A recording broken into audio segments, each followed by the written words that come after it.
Assalamualaikum warahmatullahi wabarakatuh. Perkenalkan, nama saya Dion Pratama. Di sini, di video kali ini saya akan mempresentasikan tentang apa itu blind search atau pencarian buta dalam kecerdasan buatan. Jadi, apa itu blind search atau pencarian buta? Itu adalah pencarian sesuatu yang penting dalam keadaan buta.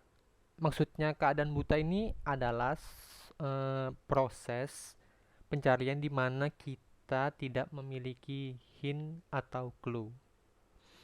Nah, di blind search ini mempunyai beberapa metode untuk menyelesaikan masalah itu, yaitu adalah breadth first search, uniform cost search, dan metode depth first search.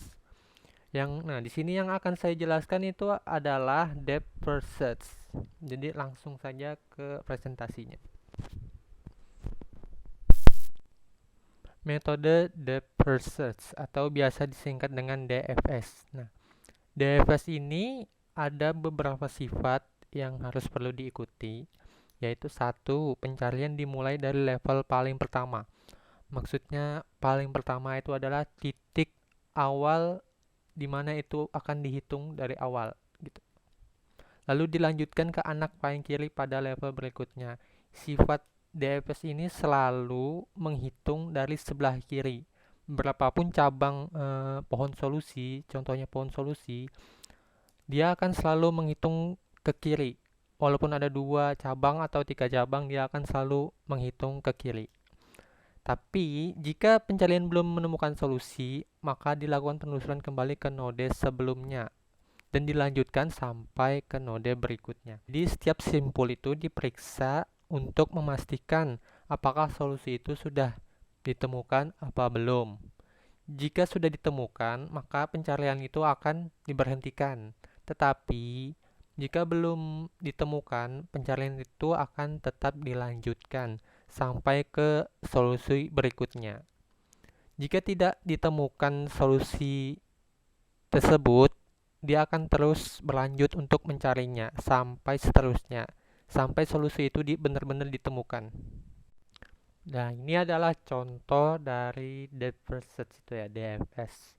Dimulai dari antrian awal A, level paling pertama tadi, dia akan menghitung ke kiri dengan sifat DFS tadi itu dia akan menghitung ke kiri. Jadi dari A ke B.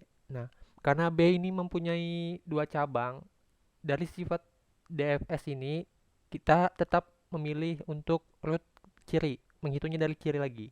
Jadi A, B, lalu ke E, terus ke J.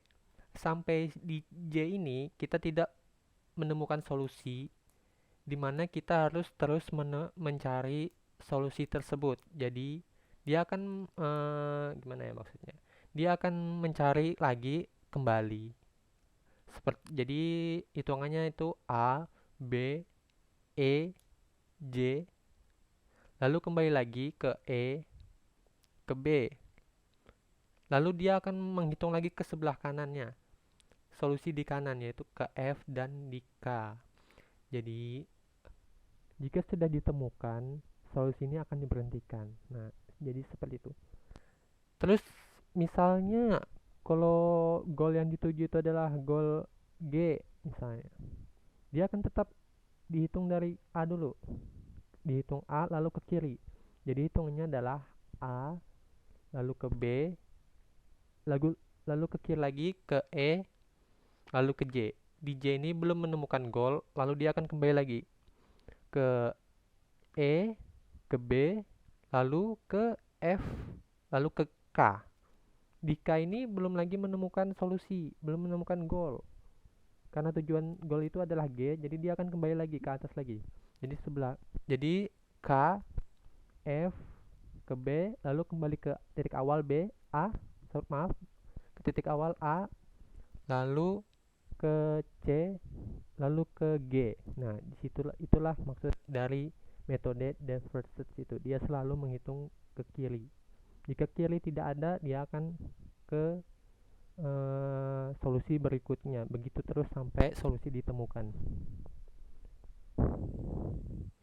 Ini ada contoh jurnal yang saya ambil dari internet, yaitu jurnal tentang penerapan metode depth first search pada pencarian route bus kota berbasis web mobile di Solo oleh Ari Setiadi Stimik Aup Surakarta.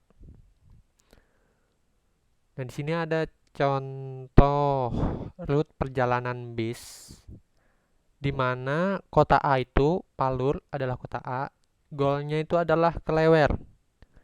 Dia ada di sebelah kanan. Karena kita memakai metode depth first first search, kita harus memulai dari titik awal yaitu Palur. Jadi hitungannya Palur lalu ke Panggung. Karena DFS ini selalu menghitung dari kiri, jadi kita akan ke kiri dulu. Jadi dari Panggung ke stasiun balapan, lalu ke stasiun balapan 1. Karena stasiun balapan 1 ini kita belum menemukan goal tujuannya, jadi kita akan kembali lagi ke awal, yaitu dari stasiun balapan 1 ke stasiun balapan, lalu ke Panggung. Setelah ke Panggung, kita akan menuju ke Pasar Gede. Setelah Pasar Gede, lalu ke Klewer. Nah, setelah sampai Klewer, disitulah goal bis perjalanan yang dituju. Itu adalah contoh perjalanan bis mobile kota Solo. Nah, ini ada contoh ilustrasi dari saya yang diambil dari kehidupan nyata. Misalkan saya ini adalah perantau ya. Saya ini kan perantau ya, misalnya. Dan A ini adalah rumah saya. Jadi saya ini mau mencari eh, orang yang menjual nasi pecel. Nah, karena saya perantau kan saya tidak tahu di mana orang jual nasi pecel itu. Jadi ini termasuk pencarian buta metode DFS. Jadi karena kita menggunakan metode DFS, kita akan mulai dari misalnya kota A, rumah saya itu. Menggunakan metode DFS berarti kita harus menghitung dari kiri. Jadi dari A ke B. Karena di B ini saya belum menemukan orang yang jual nasi pecel, saya akan melanjutkan perjalanan lagi ke E. Di E ini ada lagi dua cabang. Itu ada cabang F dan G. Karena sifat DFS ini kita akan mengambil ke kiri, lalu ke jadi dari E itu akan ke F. Nah, karena F ini belum menemukan nasi pecel, dia akan kembali lagi ke E, lalu ke G. Di G juga kita menemukan solusi di mana orang jual nasi pecel itu. Lalu kita akan kembali lagi ke E, lalu ke B. Karena ke B ada lagi jalur solusi tersebut.